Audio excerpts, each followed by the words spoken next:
Shabbat Shalom. Toda for tuning in first and foremost. And before I go any further, I'm going to be opening up with a few opening prayers. Starting at Psalms 125. Hallelujah. They that trust in Jehovah shall be as Mount Zion, which cannot be removed, but abideth forever. As the mountains are round about Jerusalem, so is Jehovah round about his people, from henceforth even forever.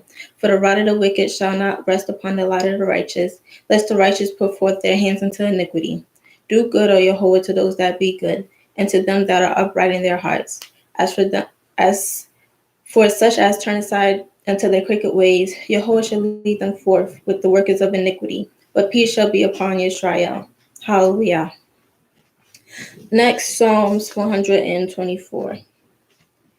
If it had not been for Jehovah who was on our side, now may Israel say, if it not had been for Jehovah who was on our side, when men rose up against us, then they had swallowed us up quick, when their wrath was kindled against us. Then the waters had overwhelmed us, the streams had gone over our soul. Then the proud waters had gone over our soul. Blessed be Jehovah, who hath not given us as prey to their teeth. Our soul is escaped as a bird out of the snare of the fowlers. The snare is broken, and we are escaped. Our help is in the name of Jehovah, who made heaven and earth. Hallelujah. Next, going to Isaiah 58, Nishlackyah. Starting at verse 13. Hallelujah. If thou turn away thy foot from the Shabbat, from doing thy pleasure on my holy day, and call the Shabbat a delight, the holy of Jehovah honorable, and shall honor him, not doing thine own ways, nor finding thine own pleasure, nor speaking thine own words, then shalt thou delight thyself in Jehovah, and I will cause thee to ride upon the high places of the earth, and feed thee with the heritage of Jacob thy father, for the mouth of Jehovah has spoken it. Hallelujah. And then lastly, Deuteronomy 6, starting at verse 4. Hallelujah. Hear, O Israel, Jehovah our God, Jehovah is one. And thou shalt love Jehovah thy God with all thy heart, with all thy soul, and with all thy might. And these words which I command thee this day shall be in thine heart, and thou shalt teach them diligently unto thy children, and shalt talk of them when thou sittest in thine house, when thou walkest by the way, when thou liest down, and when thou risest up. And thou shalt bind them for a sign upon thine hand, and they shall be as frontlets between thine eyes. And thou shalt write them upon the posts of thy house and on thy gates. And it shall be, when Jehovah thy God shall have brought thee into the land, which he swore unto thy fathers, to Abraham, to Isaac, and to Jacob, to give thee great and goodly cities which thou buildest not, houses full of all good things which thou fillest not, wells dig which thou diggest not, vineyards and olive trees which thou plantest not. And when thou shalt eat and be full, then beware, lest thou forget Jehovah, which brought thee forth out of the land of Egypt, out the house of bondage.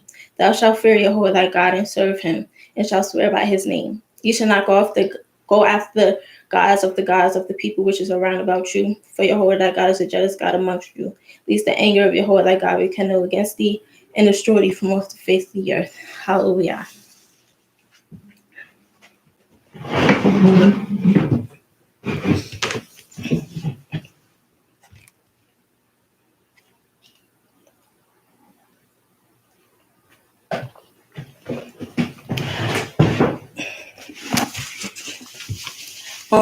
Shabbat Shalom again, and first and foremost, before I go any further, I want to give all thanks and praises to the living and eternal King, the Most High, thanking him for the breath of life and allowing us to see another day, because tomorrow is not promised to anybody. Second, giving respect to Hanasi Zippor, the leader and founder of Shema Israel. Next, giving respect to the second in command, Prince Nat. Also wanting to give my respect to the leader of this household, Chief Malachi, my Abba. Wanting to thank God for his life and leadership. Also wanting to thank the Creator for the lives of my emotes, Princess Nishlackyah and Princess Nakamia. This evening, I will be reading from Psalms 41, starting at verse 1.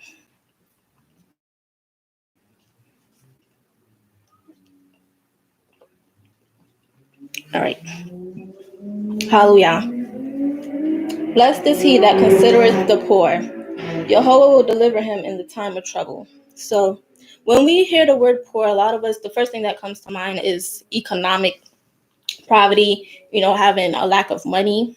But being poor, it could be much broader than that. It could be, it could have the idea of being weak or helpless. And considering the poor, it has a lot to say about you as an individual. And it could show your relationship with God as well. Because it's like, it's showing you have enough trust in him, and you're trusting in him enough to give to somebody, like from your own resources, trusting that God will basically have you covered. And because like when you give to the poor or whatever, like most likely they don't have it in their means to give it back to you, or to give it back to you right away. Because like I said, being poor isn't just economic poverty. It could be your brother or sister that just needs help or whatever. And a lot of the times they may not be able to pay you back or pay you back right away. And when you give back, your intentions, you shouldn't do it with the intentions of like, yeah, this person gotta pay me back, or you gotta give me this back and then some. Because first of all, you can't even charge your brother or sister with interest, and you can't do that to the poor either. It says that in Exodus 22, chapter 22, verse 25, it says you can't charge the poor with any interest. And it says, if thou lend money to any of my people that is poor by thee, thou shalt not be to him a usurer, neither shalt thou lay upon him usury. And usury is when you lend something, usually money, with high interest. And a usurer is a person who lends money with unreasonable interest. So that's wrong from the jump. And then in Deuteronomy, it says you can't charge your brother or sister with interest as well. It's Deuteronomy 23, starting at verses 19 and 20. And it says, thou shalt not lend upon usury to thy brother, usury of money, usury of victuals, usury of anything that is lent upon usury. Unto a stranger thou mayest lend upon usury, but unto thy brother thou shalt not bless. Oh, sorry, speak out. Thou shalt not lend upon usury, that Jehovah thy God may bless thee in all that thou settest thine hand to in the land, whether thou goest to possess it. So you could charge a stranger with interest, but to do that to your brother or sister, that's wrong from the jump. And then like a lot of the times, like nowadays with social media, I see a lot of people giving back, but I feel like they do it for the performance aspect of it. And when you give back, you got to do it for their good and not necessarily to make yourself feel good. And I'm not saying you can't feel good after the fact, but you should always do it with a willing heart, because at the end of the day, you can't do it to look for validation in others. So like people could be like, oh, they're a good person, they're giving back. But it's like at the end of the day, God knows your heart, and you're trying to rack up points with him at the end of the matter. Going back to Psalms 41, verse 2. Jehovah will preserve him and keep him alive, and he shall be blessed upon the earth, and thou wilt not deliver him unto the will of his enemies. So going back to giving with a willing heart, if you give one thing, you may find yourself getting blessed with like 3 times more than what you originally gave. And when it said the Lord shall preserve him and keep him alive, the first thing that popped into my mind was the widow of Zarephath. And she wasn't a he, even though it says him, but this book speaks in a masculine sense. but she was the first person that came to my mind, I should say. And basically, the prophet Elijah, like, he found her and he had asked her for food and for drink, and she was like, I only have a little bit, and me and my son, we're gonna die.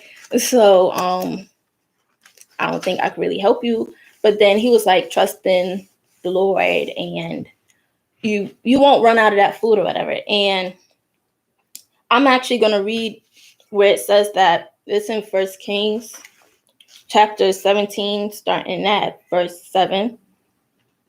It says, and it came to pass after a while that the brook dried up, because there had been no rain in the land. And the word of Jehovah came unto him. When it says him, it's talking about Elijah, saying, arise, get thee to Zarephath, which belongeth to Zidon, and dwell there. Behold, I have commanded a widow woman there to sustain thee. So he arose and went to Zarephath. And when he came to the gate of the city, behold, the widow woman was there gathering of sticks. And he called to her and said, fetch me, I pray thee, a little water in a vessel that I may drink. And she was going to fetch it. He called to her and said, bring me, I pray thee, a morsel of bread in thine hand. And she said, as Jehovah thy God liveth, I have not a cake, but a handful of meal in a barrel, and a little oil in a cruse. And behold, I am gathering 2 sticks, that I may go in and dress it for me, my son, that we may eat it and die. And Elijah said unto her, fear not, go and do as thou hast said, but make me thereof a little cake first, and bring it unto me, and after make for thee and for thy son. And thus saith Jehovah God of Israel, the barrel of meal shall not waste, neither shall the cruse of oil fail, until the day that the Lord sendeth rain upon the earth. And she went and did according to the saying of Elijah. And she and he in her house did eat many days. And a barrel of meal wasted not, neither did the cruse of oil fail, according to the word of Jehovah, which he spake by Elijah. And so at first, naturally, she was a little hesitant to give what she had to Elijah. But at the end of the day, she had to have enough trust in him, and most importantly, God, to even get the outcome that she wound up receiving, where her oil and her bread didn't run empty. And going back to Psalms 41 at verse 3, it says, Jehovah will strengthen him upon the bed of languishing. Thou wilt make all his bed in his sickness. So languishing means failing to make progress or to be successful. And I'm pretty sure we've all been at one point where nothing seems to really be going your way. And it could be anything big or small. It could be waiting to get a call back from a job at anything, or like things not going right in school. Nothing seems to be, you're not being successful. Like, you just stuck for whatever reason. And let's see. Yeah, it says Jehovah will strengthen him upon the bed of his languishing. So it's like, when you have it, you should always try to give back, because it's like, when it's your time to when the time of struggle or whatever comes to you, you want to be able to know that you've done some good in your life, and that Jehovah will be there to strengthen you during those times. And yeah, verse 4. I said, Jehovah, be merciful unto me. Heal my soul, for I have sinned against thee. So nobody here is perfect, and we all sin. And here we see the psalmist King David. He's asking for mercy, because he knows what he's done wrong or whatever. And it's like, when you're talking to God, there's no point in sugarcoating like what you did. When you asking for forgiveness, there's no point in sugarcoating what you're trying to ask for, because it's like, at the end of the day, he knows what you did. And the first step to asking for forgiveness is like acknowledging and taking accountability to what you did in the first place, right? And a lot of us, I don't know, I don't want to say people might think they're too good, but a lot of us may have trouble humbling ourselves to do that. And it's like, if you look here, it's like it's a whole king doing what he got to do. So it's like, how much more you, right? Verse 5, mine enemies speak evil of me. When shall he die and his name perish? So here, King David is asking for deliverance from his enemies.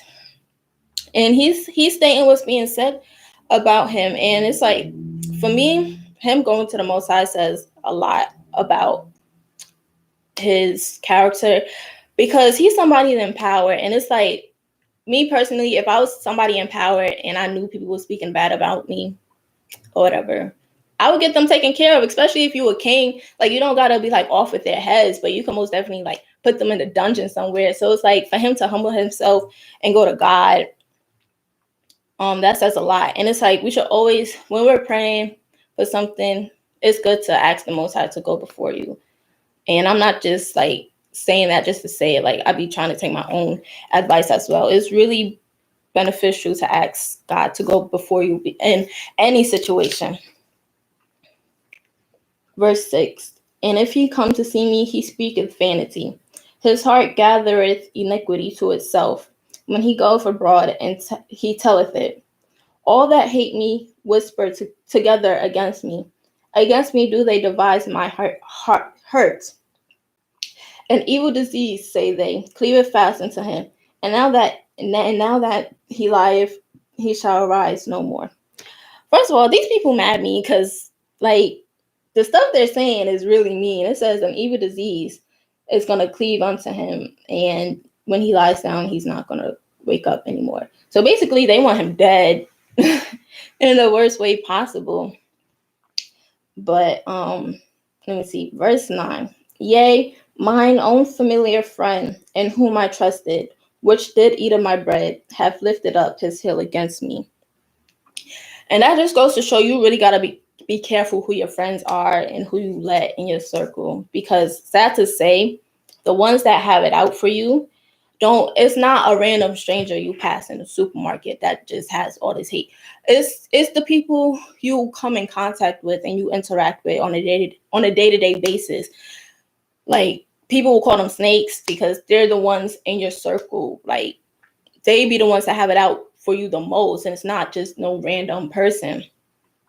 And in Psalms, that's going to bring me to Psalms 55.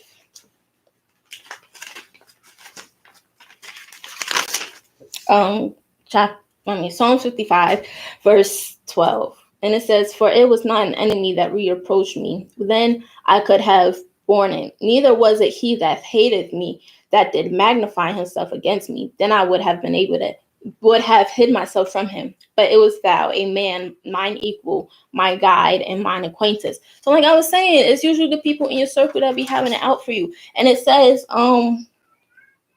neither was it he that hated me that magnify himself. So the people that really be having it out for you, they not making it known. So it's like, if you making it known, I could easily go around that, or I could easily remove myself from that situation. But it's the quiet ones that might smile in your face and really be plotting against you. And yeah, so let me see. Verse 10. But thou, O Yahweh, be merciful unto me, and raise me up, that I may requite them. By this I know that thou favorest me, because mine enemy doeth not triumph over me. So it's here he's saying basically, like, I know you show favor in me, because you haven't allowed any of their wishes or plots to form against me, right? And essentially, that should be the goal for all of us, because it's like, when you know there's people out to get you, or anything is going on, you want to have that comfort. Like, you want that comfort in knowing that there's something way more powerful behind you, backing you up. And at the end of the day, it's like they're the ones looking stupid because they're the ones wishing on your downfall or whatever. But it's like, God got you. So he's not going to let nothing bad happen to you.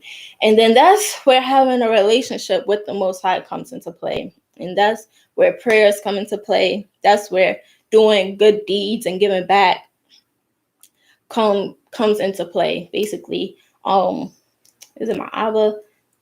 I think my Abba would be like, it's like having money in the bank. Basically, that's what that is. Verse 12. And as for me, thou upholdest me in mine integrity, and settest me before thy face forever. And it says here that he's still in his integrity. Why? Because he didn't have to do much. And it's like when you pray, like I said before, when you pray for any situation, you should always ask the Most High to go before you.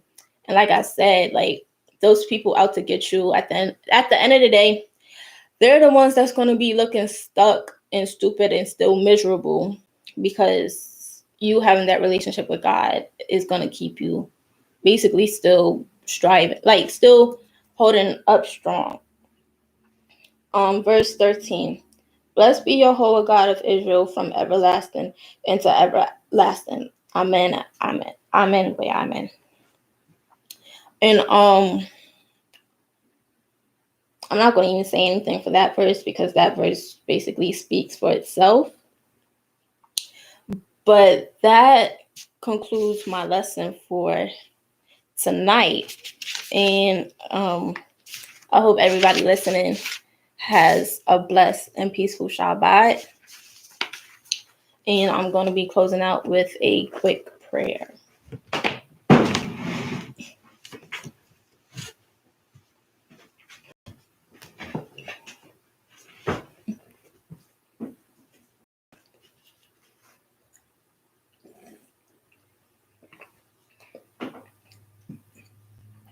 Hallelujah. To the God of Abraham, to the God of Isaac, to the God of Jacob, to the Most High King, to thee shall we give all honor and praises to. Hallelujah. Torah Yehovah for waking us up this morning and allowing us to see another day, breathing the breath of life back into us. Please watch over your children as we soon come into Pesach. Please watch over us as we observe your Shabbat day, and allow us to all have a peaceful Shabbat. Hallelujah. Amen.